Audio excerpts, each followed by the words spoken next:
Hi friends, welcome to Uma Kitchen. இன்னைக்கு நம்ம வெந்தயக்கீரை சப்பாத்தி செய்ய போறோம். அது எப்படி செய்யணும்னு பார்க்கலாம்.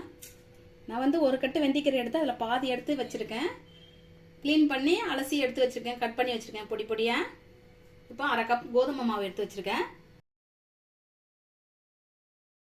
கரம் மசாலா எடுத்து வச்சிருக்கேன். ஒரு ஸ்பூன் வந்து சிக்கன் மசாலா எடுத்து வச்சிருக்கேன். தேவையான அளவு உப்பு சேர்த்துக்கலாம். கொஞ்சமா எண்ணெய் சேர்த்துக்கலாம். மிளகு சீரக பொடி கொஞ்சம் சேர்த்துக்கலாம். இப்போ அது பிணையிறது எப்படின்னு பார்க்கலாம். இந்த தட்டில் வந்து கீரை எடுத்து போட்டுக்கிறேன். இப்போ இந்த மாவு இதில் சேர்த்துக்கிறேன்.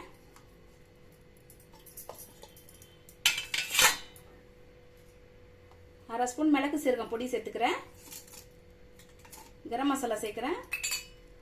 சிக்கன் மசாலா சேர்க்கிறேன். தேவையான அளவு உப்பு சேர்த்துக்கலாம்.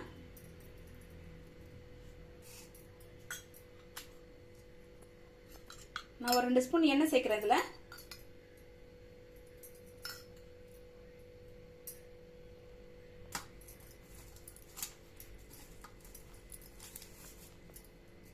கீரையும் மாவும் போட்டு இந்த மாதிரி நல்லா பிசைஞ்சிட்டு அப்புறமேட்டு நம்ம தண்ணி சேர்த்துக்கலாம்.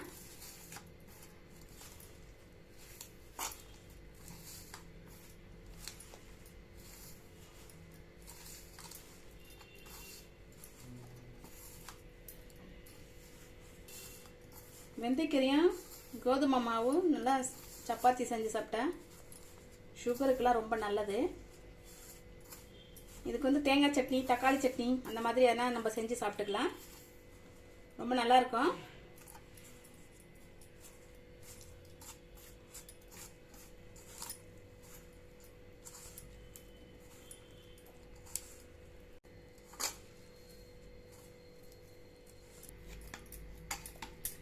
மாவு நல்லா பிசைஞ்சாச்சு. கொஞ்சம் கொஞ்சமாக தண்ணி விட்டு இந்த மாதிரி கெட்டியாக பிசைஞ்சிக்கலாம்.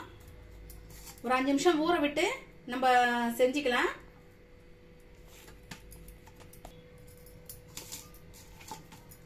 இப்போ 5 நிமிஷம் ஆயிடுச்சு.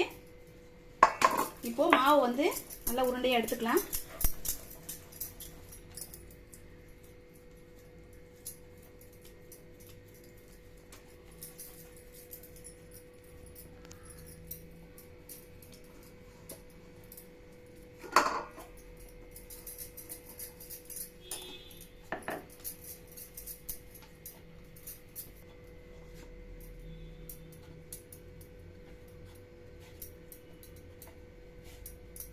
குட்டி குட்டியாகவும் செஞ்சுக்கலாம்.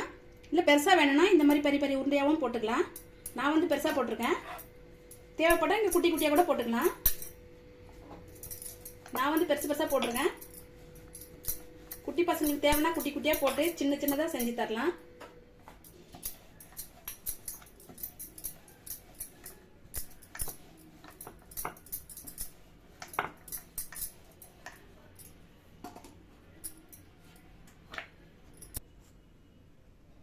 இப்போ சப்பாத்தி திரட்டியாச்சு.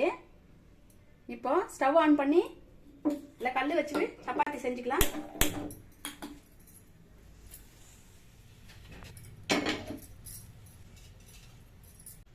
கல் சூடு ஏறிச்சு.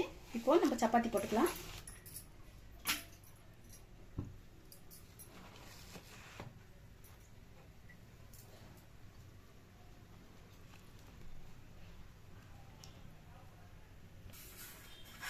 இப்போ திருப்பி போட்டுக்கிறேன்.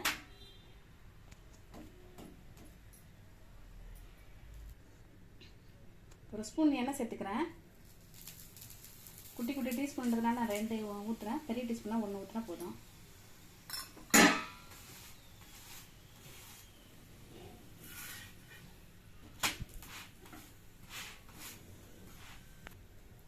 சப்பாத்தி வெந்துருச்சு, எடுத்துக்கலாம். இப்போ அடுத்த சப்பாத்தி போட்டாச்சு. இது அப்படியே வேகட்டும்.